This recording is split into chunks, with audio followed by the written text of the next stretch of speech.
American Craftsman podcast is sponsored by Hayfla. Hayfla offers a wide range of products and solutions for the woodworking and furniture-making industries, from hinges and drawer slides to connectors and dowels, sandpaper, shop carts, wood glue, and everything in between. Exclusive product lines such as Lux LED lighting and Slido door hardware ensure that every project you create is built to last. Learn more at hayfla.com. Wow, I feel good. Welcome back to the show. Got somebody rolling a suitcase outside, sounds like. Yeah, something. Joined this week by Keith of Blackthorn Concepts, Working Hands podcast. What else? That's about it. That's all he wants you to know about. That's all I'm going to admit to. Yeah, we're doing an impromptu podcast. Actually, recorded with John. Is that yesterday or 2 days? That was Wednesday. So an episode that came out today, with John Peters, we're recording today. This is being recorded today. On release day. Yeah. You're getting very confusing at the moment. I'm confused, so it's par for the course. It's end of the day on Friday. I get it. Yeah, 3:30 on a Friday. It's been a noisy day in the shop with all the milling and everything, so it's a lot. Noisy. So yeah, Keith was here helping me out today. Yeah, I was. Yeah. Building some face frames. We don't know that yet. Well, yeah, they're not built. I milled some creating. I created a lot of sawdust. Yeah, creating parts allegedly that will become face frames. I have my reservations on that sander, but other than that, we're good. Yeah, what's wrong with the sander? I don't know. I just don't like using it. I mean, it's great when it works, but the edge band sanding, edge sanding. Anything over about 3 inches is a little. Yeah. And I don't know. Hopefully you don't have to remake the bottom parts. But. No, they'll be fine. Yeah, so started working on that big 20-foot wall unit yesterday. Did you explain that on the podcast now? How I fucked up the cabinets? No. Just the job itself? Yeah. I think so, yeah. We were talking about a big 20-foot long red oak wall unit. Sharon Sherman, who was on the show, what do you got over there, Banaka? Listerine. I probably can't have this. Remember when Banaka was like really popular? Yeah. And the Listerine strips? Yeah. I still do the Listerine strips. Those taste pretty good. Sharon Sherman, who was on the show, Time and Place Design. I don't know when that was, maybe 3 months ago. That's a job of her in Montclair. Like I said, 20-foot long, and I think they're 10-foot ceilings or 9-foot ceilings. Red oak wall unit. So I built the base cabinets yesterday. And first job where I used the Ganomat boring machine, and that worked great. They're non-standard depth. There's cabinets that are like 17 deep, at least the sides would be 17 and a half deep, and there's the benches that they're less than that, 15 and 3/4.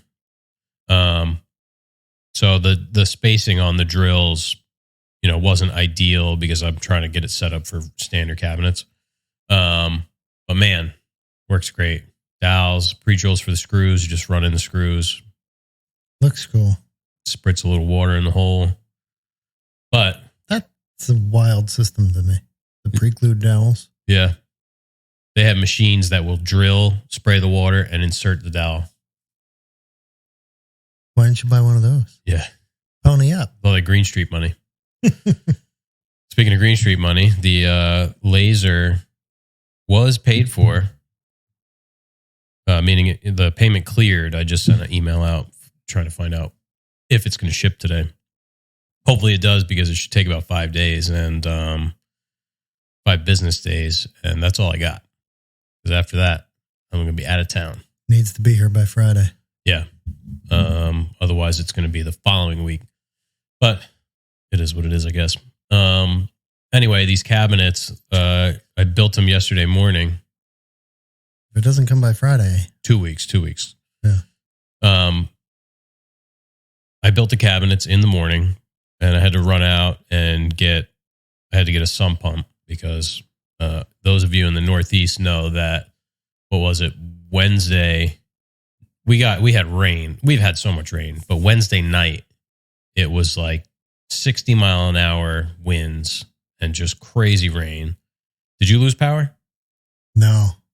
So Not that I know of. Yeah, we lost power briefly at about, I want to say 8 o'clock. And then I fell asleep. My wife had left for a soccer game. And I woke up when she got home around midnight. And she goes, I hate to tell you this, but there's about 4 inches of water in the basement. I'm like, fuck. There's nothing worse than waking up to that news. I know. So, I got out of bed, I got dressed, and I went down there, and sure enough, 3-4 inches of water.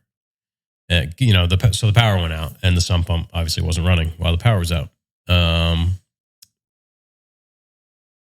Where's it going with this? Oh, so I pumped it out. I had like a surface pump that I bought just for this type of occasion. So I illegally was pumping it into my slop sink because obviously the sump pump couldn't keep up. So it's not like I could pump it into the sump pit. Well, you could have piped it outside. Yeah. I don't know if that thing has that kind of... Oomph. Yeah. Just like it's called a water bug, little $100 surface pump. But it will pump down to like a 16th. Oh, that's nice. Yeah. It needs 3/16 to prime itself, but it'll go down to a 16th. After it's primed. Right. Yeah. So I turned that on, which this thing was like basically half underwater, that thing. And I put the hose in the slop sink. I have an ejector for that. It was clean water. Did you also have the sun pump running? The sump pump was just, the power had come on and the sump was just running because the float was pinned. Yeah. Thing was half underwater. I think in an emergency situation, who cares if you're pumping it down the... I don't fucking care. They can go scratch, but it took about an hour for it to get down to just normal wet basement level. Jersey Shore wet basements. Yeah, woke up the next morning and went down there, and it was still just at that wet, not like an accumulation of water, but moist. Maybe I have certain areas that will hold 1/4 inch of water when it's really bad. So that was still wet. Pumps were running. Look outside, fence fell over. So I had that to deal with. So I'm like, screw this. I just got to do something about this. So I did some early morning research. I found a sump pump with a battery backup and this and that. I wanted to get one that had like a high flow because the one that was in there, they put in right before we bought the house was just some like BS 1/3 horsepower pedestal sump pump, ever built from Lowe's. They probably had a good one and took it with them. Well, no, the one that was there was broken, and that was one that we were like, listen, you got to change out this. Oh, okay. Yeah, because our realtor actually went like a week or two before closing, and there was some water in the basement. So they did, handyman special job, bought the cheapest pump. One yeah. So anyway, I buy all this stuff, new pit, which I can't do until the water table goes down. But I said to myself, yesterday when I got home, all day the water had been at the very top of the sump pit. Oh. Like the pump couldn't work fast enough to get it down. So I'm like, I better just change out the pump. At least it's going to burn out anyway. Yeah, at least do that. Yeah, it was so hot. So, I had to disconnect the old one to hook the new one up.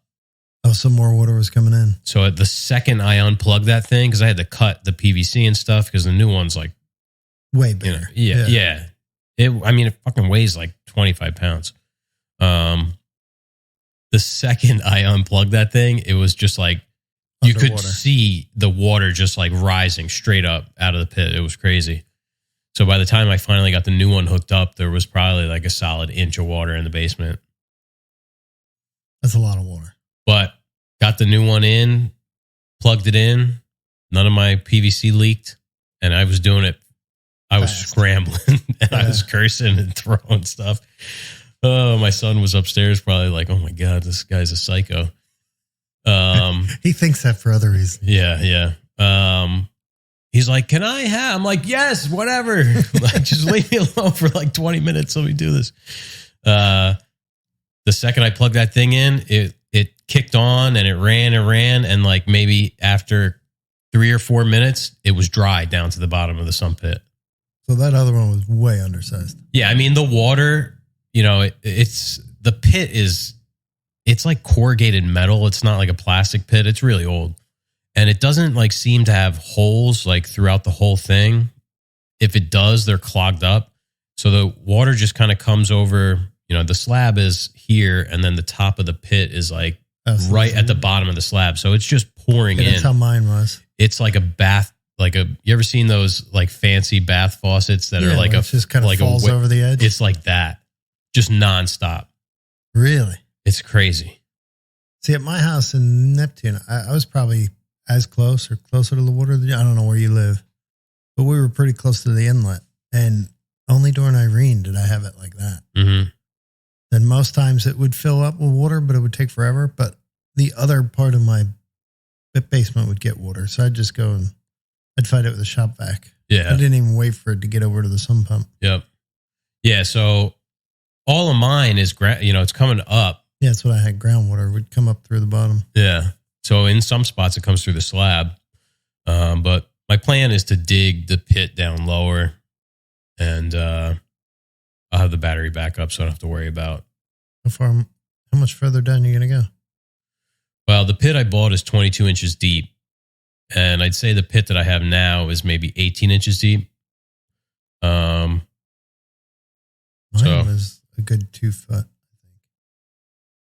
I'm going to get it down there pretty far. But the pump I had in mine must have been 200 years old, is what it looked like. All cast iron. Oh, gross. Yeah. Like I never wanted to touch it because I was like, it works. If I touch it, it's not going to work. Yeah. So. Well, so the one I got has like it's called, what is it called? Basement Watchdog Big Combo Connect. And it has like some kind of wireless thing that will go to your phone. But anyway, it's like a generator where it turns on once a week and runs and makes sure that everything is working and it tells you if it's messed up. Yeah. Now, 9 times out of 10, I would say I hate wireless things, but water in your basement is probably something you want wireless, so you know. Yeah. Just another thing to eat up my Wi-Fi signal. Yeah, but people have like a wireless washer and dryer. Mine I think has the ability, but why would you want that? My grill has Bluetooth and you can like control it from your phone. I tried it like once.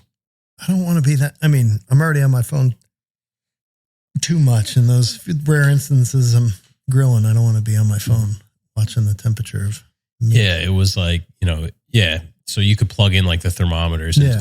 I never did that, I don't think, but you could change the temperature of the grill. If you could light it from inside, that would be cool, but I'm sure that's not the case. I think I could. You fancy. Yeah, well, just like the pellet. Greene Street money. The pellet smoker side. Because the propane on one side and pellet grill on the other. Oh, you got one of those? So the pellet grill I could turn on from my phone. Which that was kind of cool because you have to go out there, turn it on, and then it takes like 15 minutes or whatever for it to actually like turn on. If not longer, right? Yeah. So that was actually kind of nice. But now when I plug it in, it pops the circuit breaker. Like the igniter is bad. After like a year. They're cheap to fix though. Yeah, but then I got to fix it. I just had to sand down my Blackstone. Yeah, I saw that. Cover blew off in it and decided to fix it. It took all of like 8 minutes to get it.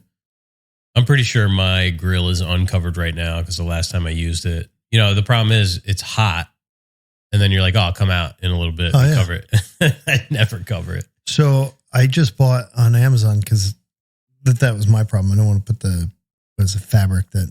Yeah, it's like nylon. Yeah, almost. whatever. It'll melt right to the grill. So I bought an aluminum, it's diamond plate, which I don't like, but it's aluminum top. So you can just throw it on when it's hot and walk away from it. I don't think they make those for like an actual grill though. What do you mean? Well, mine's like a gas grill. Oh, you don't have a cover? I do, but I have an actual cover that covers the grill. Oh, I gave up on the cover for my grill. Yeah. I say that, but they just rust out. they rust out with the cover. I feel like it holds all the that moisture in condensation there. gets Yeah. stuck in there. Yeah. So I got rid of the cover for the grill. And then this year in one of those bad windstorms, like what we had, it blew over on its front, which is fine, but it broke. Like it didn't screw up the front of the grill, but it broke all the insides. Ugh. And I went out there not knowing that all those gas pipes were broken. I went to light it and I had a fire going. I almost blew myself up. Yeah. Grills, like, you might go and look at a grill and it's like, oh, this seems like it's built pretty good. Like this, the metal's pretty thick. The knobs are good. You look at the inside parts, the gas, I don't know what you call them, the things that the flames come out. They're so thin. It's like tinfoil. Which is what you want to be the thickest because that's taking the most abuse. Yeah. The BS grates that they put in there. Oh, I always replace the grates right away. But like they make a rebuild kit for it and it's like $60. And I'm debating just buying a $200 grill, doing the rebuild kit. Yeah.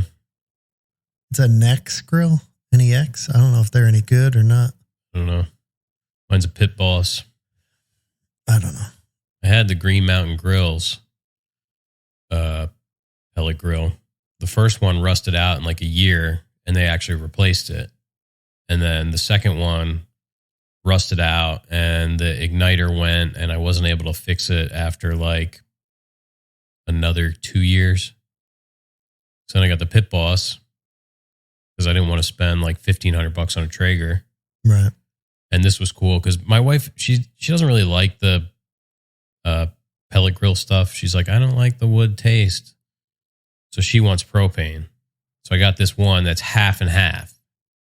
That works. Which is cool. And they're small. It's like maybe, I don't know, 1.5 times my computer, 24 inches and 24 inches, which I'm never cooking for that many people, I mean, I'll have a get together at my house and cook for a lot of people, but it's nothing like there's never anyone wait. Like, who cares if you have to wait when you're at a barbecue? Yeah. Right? And it has that top rack. So if like you're cooking a lot of burgers and stuff, you could always have them cooking and put them up there. Yeah.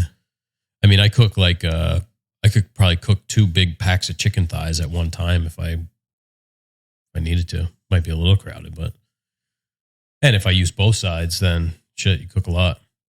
Just don't serve the wood side to your wife. Yeah. Complainer. I'm like, oh, there's food. Sounds good. Yeah. You've probably talked about it ad nauseum, but I know it just finished. You want to talk about Make What You Fear at all? Yeah, we had a bunch of entries. I think 35 people participated. Wow. Is that did you have more than that last year or less? Less last year, more the first year. It's a different prompt, I guess, every year. So it changes who wants to be in. Yeah. But it's a pretty good turnout. But some amazing stuff got put in. But yeah, a Griffin makes one. He did a leather Dungeons and Dragons map. But we just came together and we put in our favorites into the hat, like our top 5 favorites. 3 of them matched, so we put those 3 in a hat, and then we just pulled out of a hat. That's the easiest way to do it. What were the 3? No, I'm not telling you. Oh, okay. Yeah. So what was the whole prize pack? Oh, we gave away. Rob DeMarco made something for it. I saw that. Yeah. Housemade.us put in a copper spoon forging kit. Bow Shield T9 sprays, like the rust, we got all some that of stuff. that. I love that stuff. Toto Boat put in Maritime Sabertooth and Maker Camp ticket. Wow. Silver Pass. That's pretty damn good. Yeah, it's a good. Yeah, like I'd say close to $1,000 prize pack. Yeah, I mean Silver Pass to Maker Camp's what, $500? No, Silver Pass. You're thinking Gold Pass. Gold Pass. Yeah, it's like $225, I think. Just in that alone. Well, but like I don't know what Sabertooth is given. They just said a prize pack, so that I talked to them and they're like, "Well, whatever we have, we're going to throw in a bin." Like 2 stickers and 4 pencils. No, it's going to be card instead. Maritime gift card. I forget what he gave, but I don't know, maybe it was $100 or something. Oh shit! What about Total Boat? Toto Boat gave some of their super glue. No. I think it was one of their finishes, not epoxy. One of their finishes. Halcyon? I want to say Halcyon, but what's the other one they have? That little bear? No, not Wood Honey. No. Gleam? It may have been Gleam. It was. I want to say it's High Performance, whatever the High Performance one is. It was so long ago that we brokered the deal. I forget what it is now. What does that guy do? Who won? What's his like main thing? He mainly does like leatherworking, or well, I shouldn't say that. He does a lot of cosplay stuff. Okay, so he's into a little bit of everything. He does woodworking, a little bit of metalworking, I think. So what was the fear part? What was like I forget what the prompt was. So the prompts were something you've never done before, like a new material or new process or a project you had failed at in the past. And for him, he was doing a couple new processes, but within leatherworking. So he did, he made his own dyes, and he did I'm going to say this wrong. Pyrography, maybe? Where you burn. Yeah. So he burned the map in. Oh, wow. Okay. And it's a big, I want to say it's like 24 by 36. Like it's a big map, and it's all detailed, and he burned in each detail. And then he did antiquing and all that, which I think he had done antiquing before, but I know he made his own dye and the pyrography and all sorts of stuff. Huh. Now, Dungeons and Dragons map, is there like a map, or it's just something you just make up? I have no idea. I thought Dungeons and Dragons was kind of just like you just make it up as you go. That's what I thought. Yeah. But apparently not. I could be wrong. What do I know? Yeah, I don't know. I've never played it. Sounds like something that I would play. Well, maybe, but just sounds like a lot of work.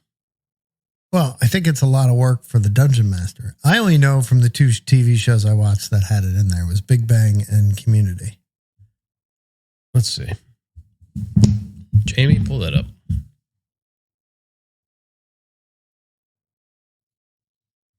How long has it been around? Since the 60s? That's going to be my guess. I want to say the 70s. That sounds like a 70s thing.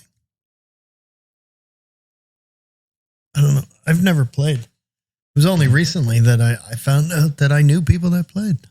1974. Told you it was a 70s thing. Dungeons and Dragons, commonly abbreviated as D&D or D letter N D, fantasy tabletop role-playing game. Originally created and designed by Gary Gygax and Dave Arneson.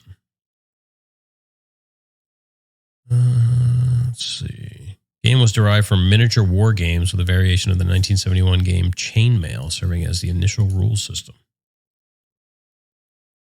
Okay, so I guess maybe it is kind of like a actual game. There's an actual game? Yeah, like I guess. Oh yeah, I forgot they made a movie. There's a movie? Yeah, that came out recently. I saw a billboard for it. Yeah, see, it's like I guess you can like buy Dungeons and Dragons.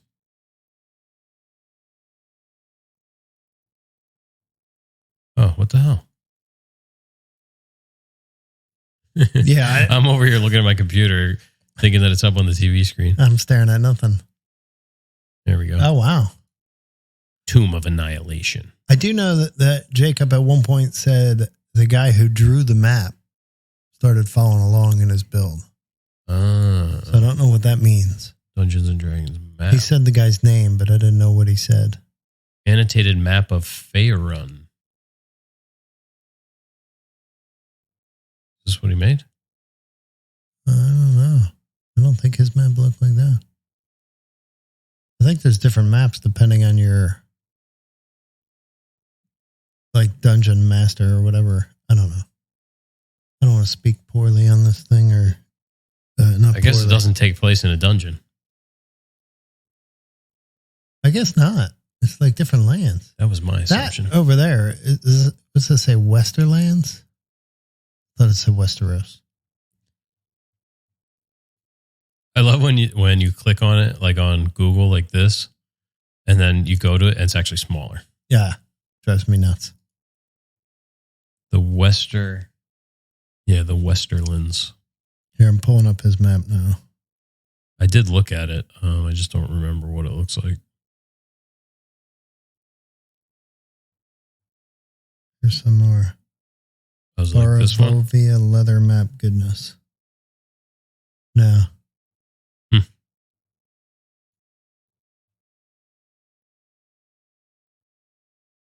Dungeons & Dragons is a structured yet open-ended role-playing game that is normally played indoors with the participants seated around a tabletop.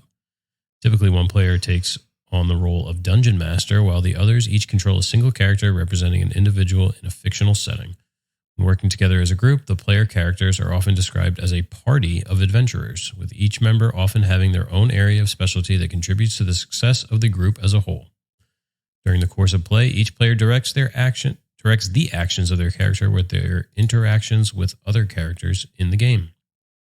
Activity is performed through the verbal impersonation of the characters by the players while employing a variety of social and other useful cognitive skills such as logic, basic mathematics, and imagination. The game often continues over a series of meetings to complete a single adventure and longer into a series of related gaming adventures called a campaign. Bunch of nerds. Maybe, but I'm sure they're having fun. Yeah, no, I'm just kidding. Yeah, I guess it is something that my guess is there's like a base game and then people are kind of just taking it, changing it up as they go. Yeah, into their own whatever, making up their own worlds and whatnot. So maybe his map is just some other made up, maybe not from the original. Yeah. Game or whatever. I don't know. Or maybe it's made for his campaign. Yeah. I don't know. Is he the Dungeon Master or is he a player character? I don't know. I know he made a really cool map for Make What You Fear. But we had a ton of other things too. Like people did, like Joey did the Office rebuild. That was his Make What You Fear. Yeah. There was... I haven't seen... I saw him working on it, but I haven't seen any updates in a while. Well, he did a finished one.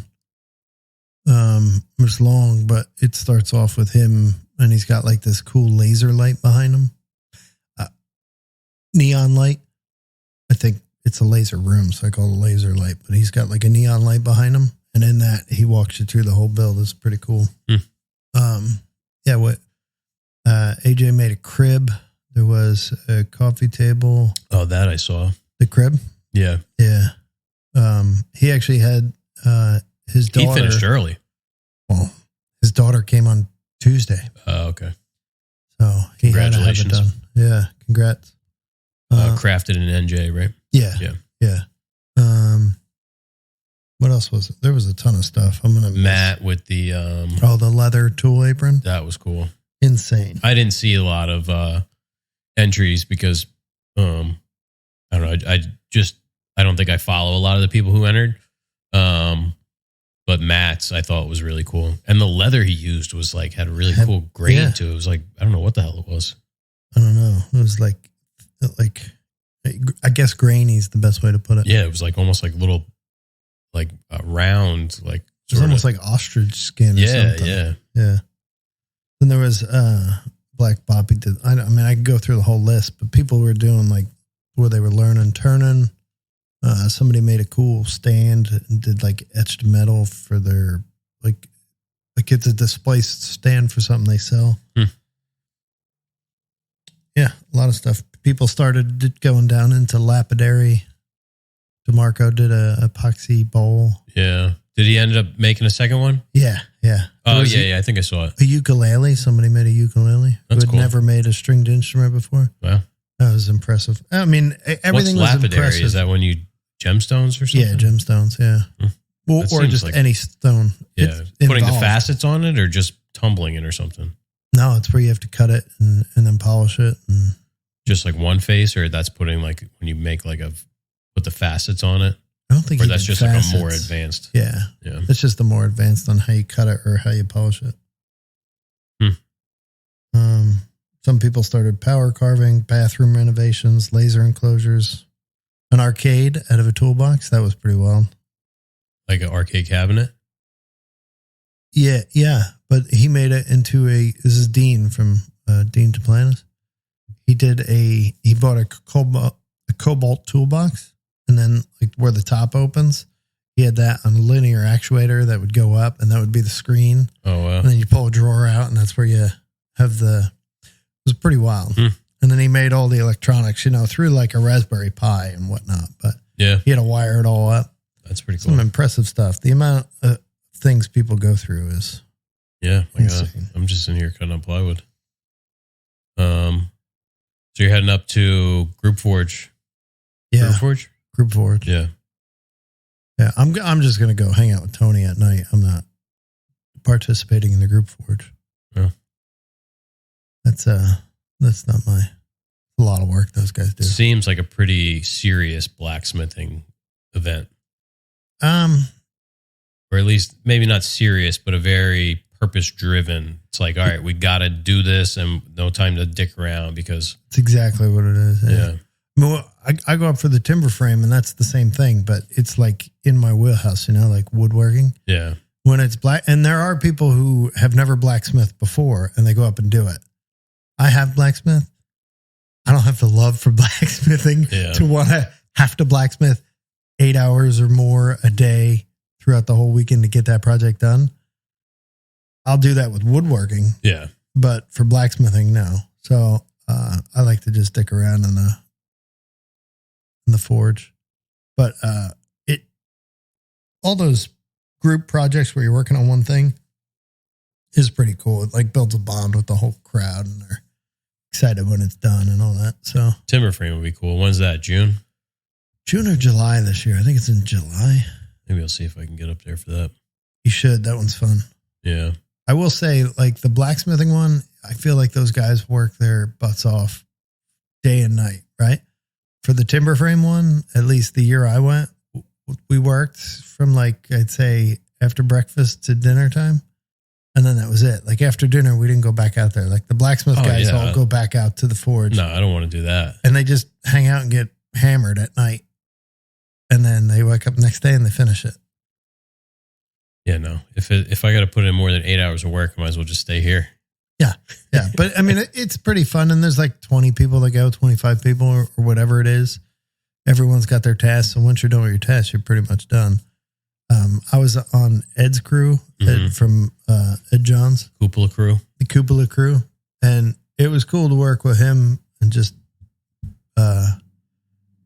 he was telling me what to do and our crew what to do. So I had to look into that. I had a Brian because I know he had a lot of fun from RT. Didn't he sign up? He said for the timbering. Yeah. Oh yeah, I don't know. Maybe. I know he was talking about wanting to do it when we put the thing up at Maker Camp. He was all about it. Yeah. Yeah, I was talking to him. I hope he goes. That'll be fun. I haven't bought my ticket yet, but probably going to do that. Probably today. Is there a cap on that? Yeah. There shouldn't be. There shouldn't be, but there's a cap, I think. So yeah, I don't even know what they're building this year. Another structure. That's all I know. Yeah, man, we're gonna have to buy more property, right? Maybe like an addition to the pavilion. That would be nice. Or just reframe the front of it so it's all timber framed. Yeah, like put timber like frame look, like a portico coming off it. That's or something. The word, yeah, that'd be cool. Maybe something that goes. It'd be cool. Something that comes off and goes around the fire pit. Maybe with an open roof. Oh, that would be cool. Yeah, just like a structure and then like nothing in the middle. A pergola kind of thing. If you don't know, we're talking about the Blackthorn Resort where Maker Camp is held. But yeah. So yeah, I'm doing that. It's supposed to be good weather up there? No. We're in that time of year where it's just pretty much bad weather the all whole day. time. Every day. Here, it's been terrible. I mean, this has been some of the worst weather. I think like the last 18 months or so has been the worst weather probably in the last decade. I would say it's the worst consecutive 18 months of bad weather. Yeah. I wouldn't say it's the worst weather.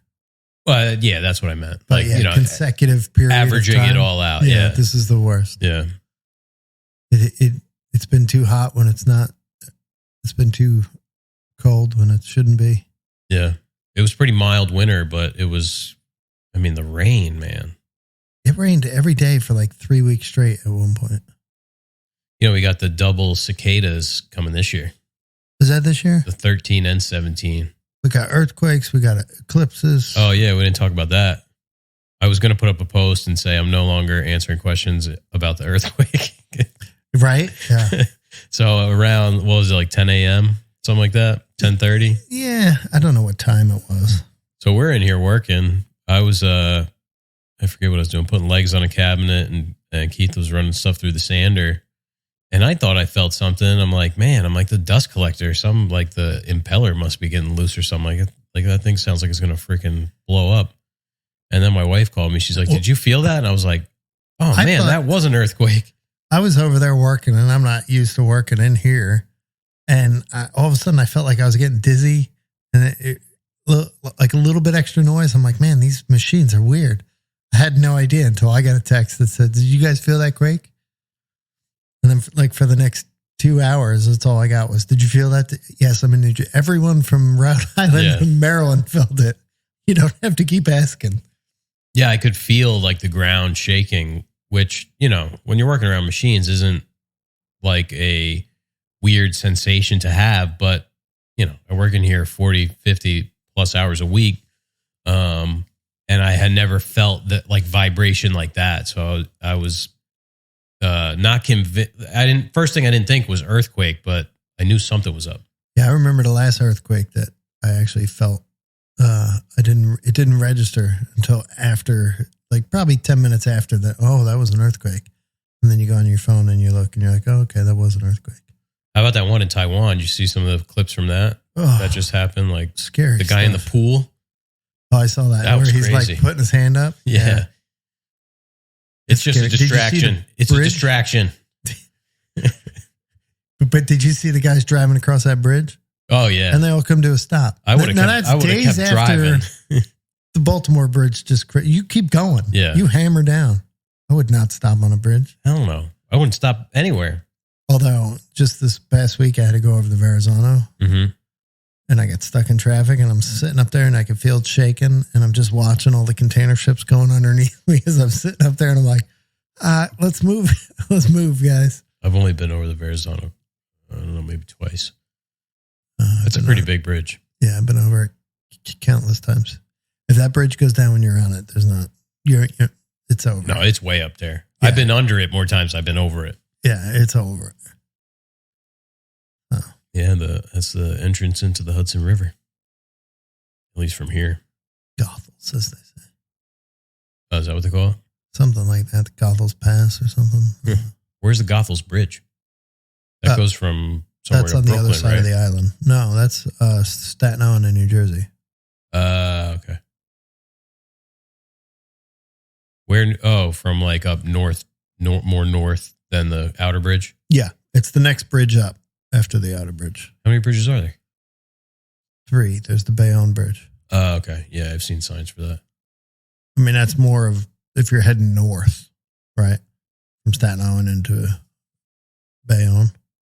But like to cross, like, I mean, they all go to Jersey, but those are the 3. Yeah. Yeah, I was up North Jersey on, I think I talked about this with John. Did I? About the compressor? Did you listen to the podcast? I did on my way in this morning, but I thought most of it was fishing and working out and a little bit of woodworking with the sauna. I don't think you talked about the compressor. I think that was with us on Clubhouse. Yeah. Yeah. So obviously the laser's been down.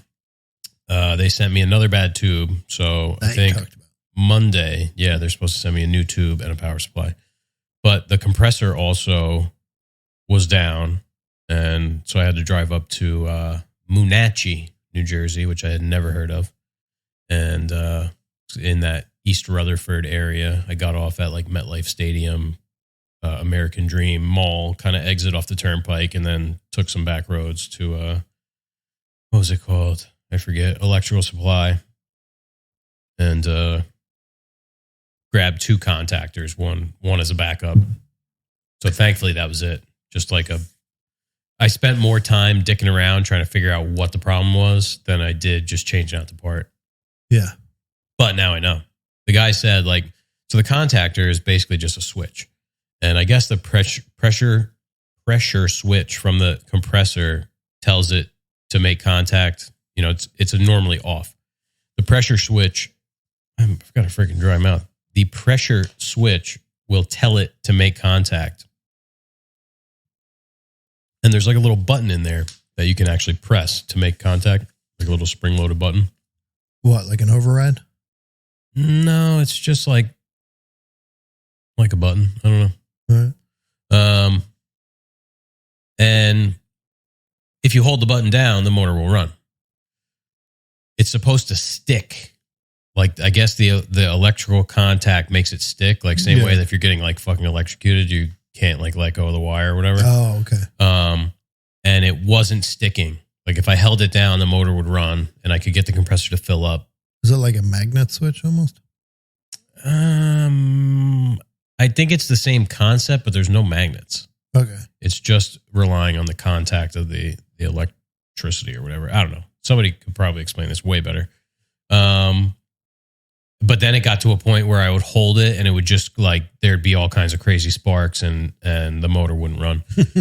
But the guy up there, he said, yeah, if you hold it and it doesn't stay, it means that the coil is bad. How does there's something like that go bad? I don't know, just on and off. I was like, yeah, I was like, the thing's like was only built in 2021. He's like, yeah, these are pretty cheap, like consumable parts. I'm like, okay. But I got a price from Grainger for this part. It was going to ship directly from Eaton, which is a manufacturer. They wanted like $400 and something. Grainger.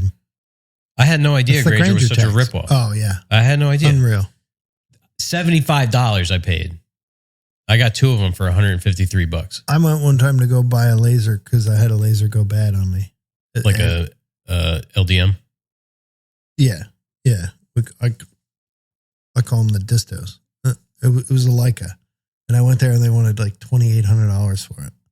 I'm like, okay, is it in stock? Because, I was up against it. And they're like, no, that's the order price. I'm like, I'm going to go home and order it for $1,000. Like, what are you doing to me? That's the other thing with Grainger. Every time I am looking for something and they have it, it's not in stock. No, they just have it. Yeah. They can get it for you. Oh, we'll get it for you. And I have 2 Grainger within, 25 minutes and South Plainfield. Yeah. Or whatever, Plainfield. We've picked up like belts there before, stuff like that. But yeah. I don't know if they try and get away from, like, I don't have an account with them. Mm-hmm. I wonder if it's, if you have an account, it's cheaper. Like, do they give you discounts if you're an account member? I don't think so. I feel like there's got to be something there that they're charging that much and still be in business, especially with the power of the internet. Well, everything I heard was that, they rely on shops, like a big shop, say. Like a union shop or something. Who's like, yeah, we got an account with Grainger, just get the mop there, the screws, the bolts, this belt, this cleaner. It's like Uline, they have everything. Yeah, it's like a one-stop shop. So it's one bill. Yeah. Makes the accounting easy, but still. Yeah. I wouldn't do it. I mean, there's certain things that I'll pay a little bit more for. Like, let's say Hayfla has something and Richelieu also has it. But Richelieu is whatever, even 20% cheaper. I'm just going to get it from Hayfla because... You're only saving 20% and you're probably already have a full order coming from it. Exactly. Like, I'm going to lose that 20% by having to place another order, having to deal with a different salesperson, whatever. But the price at Grainger seems significantly higher. Yeah. I mean, that's like 400, 500% more than I paid. Yeah. And it was just going to drop ship from the manufacturer. It's not like they're stocking it or all they're doing is brokering the deal. I don't get it. And they're just going to take 400 off the top, give Eaton 70. Well, if I bought it for 75, Eaton's not selling it for 75. They're selling it for probably 30. 30, yeah.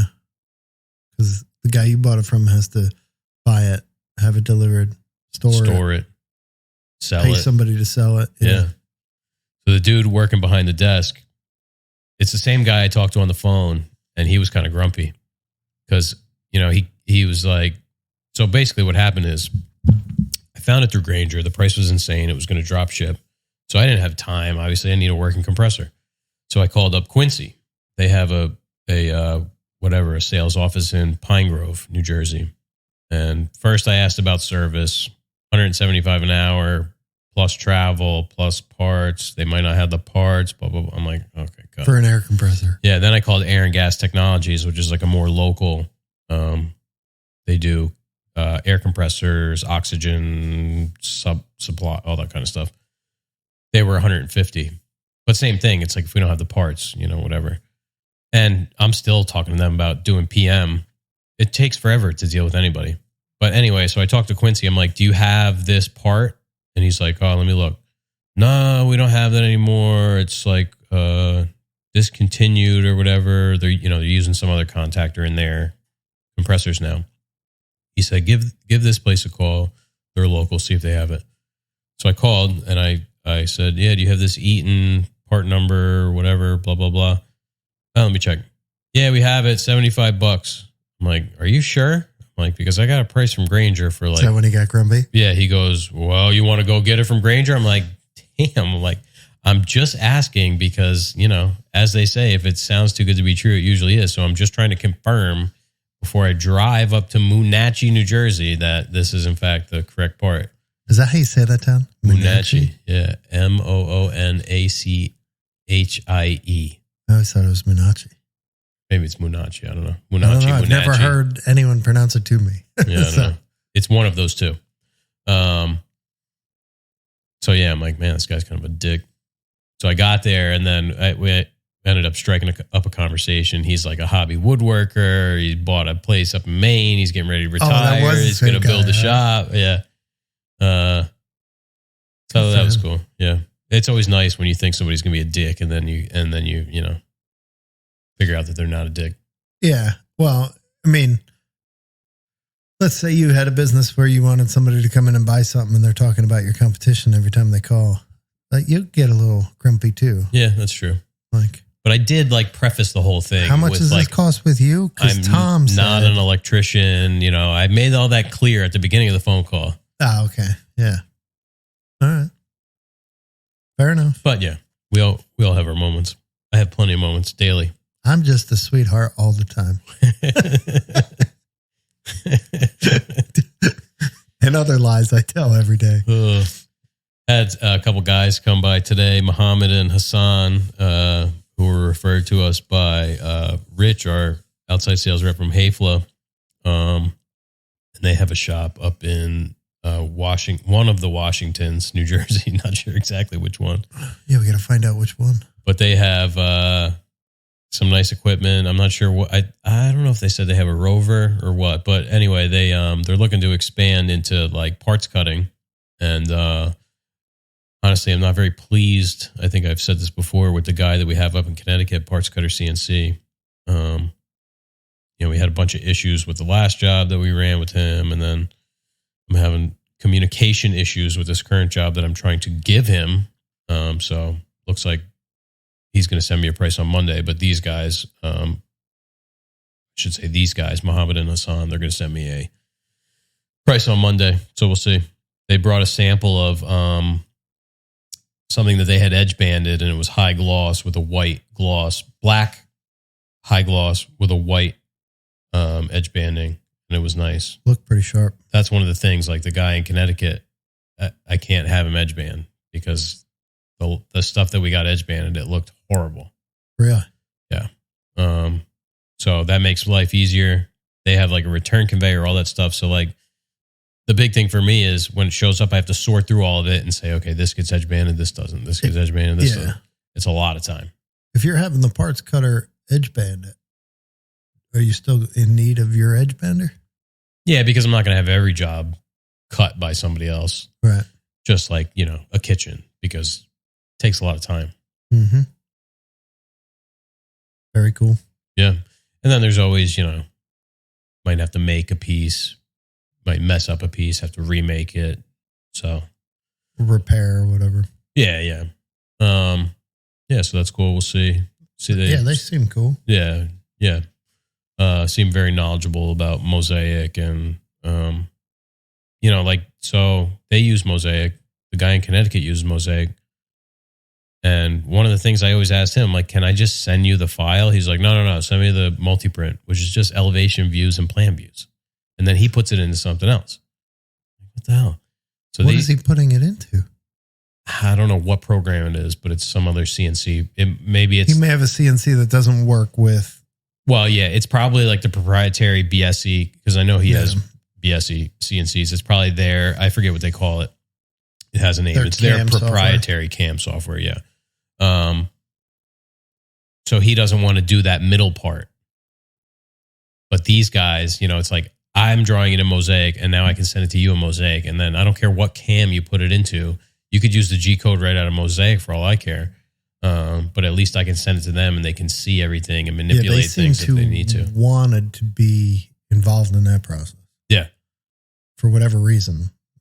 But they want to be involved in that process, which seemed to me like they wanted to be involved in whatever it is that puts out the CAM. Yeah. Well, Mosaic is CAM. It has its own CAM program or whatever. Yeah. But I know certain machines will only work with other proprietary. Yeah. But I'm sure there's a workaround. You could probably import G code into a CAM rather than just like importing the CAD and then creating the G code within the proprietary CAM software. I don't know. I don't know how that works. Me neither. I've never used it. So I know on my CNC, I can export the G code from anywhere and then bring it into my CAM software. I don't need to put the CAD file in and let it convert it to its own CAM. Yeah. I don't know. Yeah, I guess like a slicer. What slicer do you use for your Bamboo? Oh, they have their own. Yeah. It's not no, whatever that one is. Yeah, what the hell is that? Cura. Yeah. No. Cura actually makes 3D printers. I don't know how it became like the slicer, but I think it was the first hobby one. That's how it just evolved. From there. You can actually slice through Fusion. I didn't know that. Yeah. My Bamboo's down. It's been down for 2 weeks now. Yeah, whatever happened. Waiting on parts. But what happened? You had to turn it up to high speed or something and it got all whacked out? I don't know. I had it on high speed. And then one day they kept saying TF fan M normal or something. Something like that. Which is the thermal head TH fan abnormal. Fan speed abnormal. I don't know. So I went. Like the cooling fan? Yeah, there's a cooling fan for the like thermal head that melts the extruder. So I said, I'm just going to buy it. I'm not even going to go through warranty. If it's just this, I'm going to buy it because there was a little piece of the filament. Like I got one tangle and it was in there. So I was like, all right, maybe it was holding up the fan. These things are tiny little fans. Yeah. Maybe I blew it up. BS. And they sell the whole part, the whole thing wired, ready to go right from Bamboo. So I went on the Bamboo website. I bought it. I put it in. I get the exact same issue. Huh. So that's when I was like, all right, I reached out to them, which was kind of cool because they didn't make me go through all the typical testing. I'm like, these are the error codes I got. This was my fix. I tried everything else. Then this was my fix. I bought this. What's wrong? And they're like, it looks like you need this. And it's basically the motherboard of that top part where the extruder is. There's like a whole white case and there's like a motherboard in there and there's something wrong with the motherboard. So they said, we'll get one out to you. Maybe just like what you guys should be out next week. Yeah. It should be shipping today. I'm like, should or it is. Or it is. Yeah. That's like, Boss. It's like if even if it's at 9 a.m., they open at 8:30. 9 a.m. you say, we're going to send you a new tube and power supply. It doesn't ship until tomorrow. That's not right. And, they don't pick up. That's just like the labels getting created. And then they don't pick it up till the end of the day. So it's really like 2 days. Yeah. Yeah, I hate that. So this was supposed to be 2-day shipping. And that was on like Wednesday. When's it coming? Monday, I think. I haven't even checked. And that's if it works. That's if it even shipped. Let me see. I haven't heard back from Hans from Full spectrum. Boss. They so we're gonna be part of the affiliate program at Full Spectrum. And he said, yeah, like let me know. Yeah, Monday it's coming. Let me know what you want your coupon code to be. I'm like, is it like usually like a something like a word word 10 or something? You know, a lot of times they have like a standardized coupon code formula that they use. And he's like, no, it could be anything. I said, how about boss sucks? I said, no, I'm just kidding. We'll do I thought they went with it. GSJ laser. That's pretty cool. What does it get you? He thought it was funny. I think it gets you like $250 to $500 off of a laser. I think it's depending on the price of the laser. Yeah, but that's pretty good. Yeah. And then we in turn get equal in store credit. But, you know, say we get enough store credit, I could just buy I've been keeping my eye on this place that I know of that's getting rid of a Boss laser. I just keeping my eye for when it gets moved outside, and I'm going to load it right into my truck. Comes with 3 spare tubes that may or may not work. Oh, man. Ugh. I would keep 2 for a while until you know. Yeah, same thing like with the mom port. Yeah. And it's a good thing we held on to that Boss because that mom port would have never would have cut a batch of boxes. No. Somebody messaged me, some big account. I don't know who it is. I don't remember what their name was.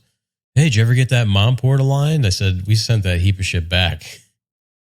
But why were they asking? Because he had bought one like right after we got that one. He's like, oh, hey, I ordered one of those lasers. Oh. Yeah. That's why I always get nervous when there's stuff going on. Those things. 16 millimeter lens. That still drives me crazy. The Boss is 105 watts, has a 20 millimeter diameter lens. Mm-hmm.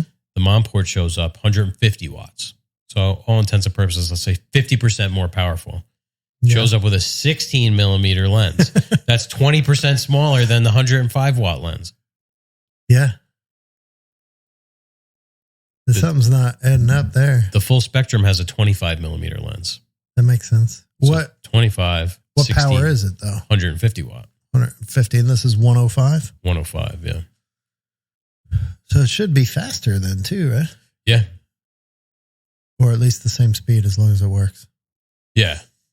I'm all for like the guaranteed cut, you know. And how many weeks are these boxes doing? Mid-May, so 4. And you got to be done before the 12th, right? May 12th? Is that high caliber? No, that's 16, 7, that's 17, 18, 19, right? Yeah, don't you have to have it done so they can pick it up before you leave? Yeah. Yeah, the 12th is a Sunday, so I was wrong. Yeah, the 17th, you have to be done by the 16th. Yeah. So that I mean, I'd like to be done by the 10th. By the 10th. 5 weeks. Yeah. You know, the cutting is the longest part. Not the most tedious, but the longest. Yeah. I mean, you could turn it around in about a week and a half after they're cut. That's with 2 people working full time. Oh, so you're fine. Well, I also have to finish that wall unit and that other job that's piled up over there and that kitchen that's due for Memorial Day. And a vacation. Yeah. God. Yeah, but if it's here for the 15th, we're good. What, the boxes? The laser. Oh, yeah. Yeah.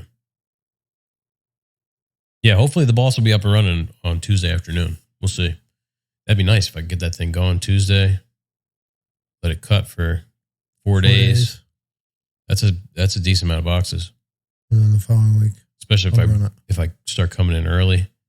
I get that guilt. It's like, man, I'm going away for a week. It's like I got to come in at 4 o'clock. Yeah. Work 12.5-hour days. Not for the boxes. I don't know what days. We'll talk about that later. We were talking about high caliber. We got that coming up in about 6 weeks. I'll be teaching power carving. Yeah. Are you bringing Fordhams? Yeah. I'm only going to bring one. Not works, cordless.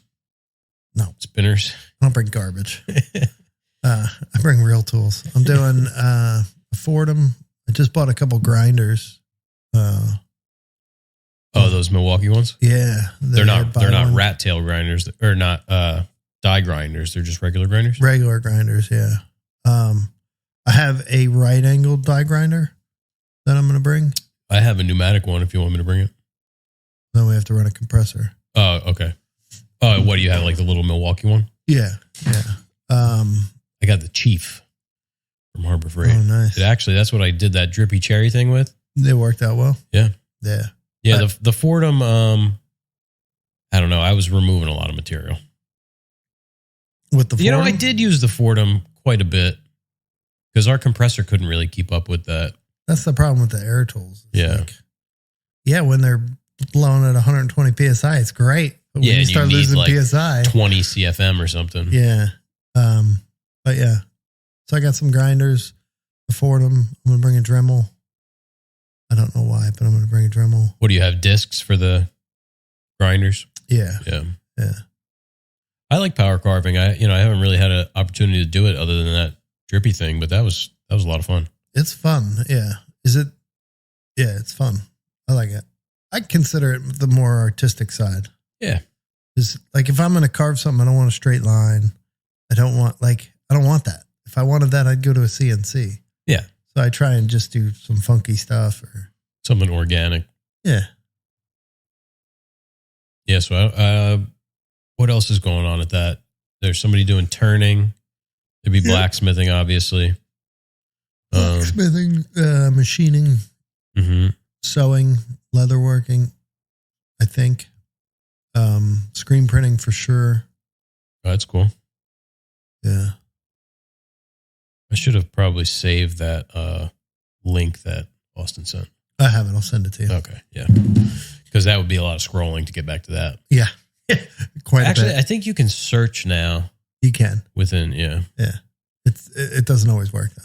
That's like on my phone when I go to photos and I'll put in like cabinet and like 2 pictures come up. I'm like, really? Like, yeah, right. That's like 99% of my pictures are of cabinets. I'll put in dog on mine and it'll show me like 1 photo. I'm like, dude, if you went through my thing, there's more than 1 photo of a dog. God. Oh shit, it's 4:35. All right, we got to wrap this up. But first, we got to thank our sponsor, Ridge Carbide. When you need the right saw blade for the job, put your trust in Ridge Carbide Tools. For over 50 years, Ridge Carbide has been producing industrial saw blades designed with exact specifications for the cutting results you expect. Before you buy, call Ridge Carbide and they'll help you determine the right tool that meets your need and your budget. After the sale, Ridge Carbide provides sharpening services for all your saw blades, dado sets, router bits, and joiner planer knives. Located in Kansas, Ridge Carbide Tools provides high-quality products with outstanding customer service at a fair price. What are you cutting? You had to give me the ones with all the S's. I didn't even think about it. It takes me back to Working Hands Podcast Season 1. Yeah, so check out Keith at Blackthorn Concepts, Working Hands Podcast. Yeah. We'll talk to you next week. Later. We truly appreciate you listening. If you want to support the show, leave us a review on Apple Podcasts or Spotify. Share the show with your friends or consider subscribing to our Patreon. We'll see you next week.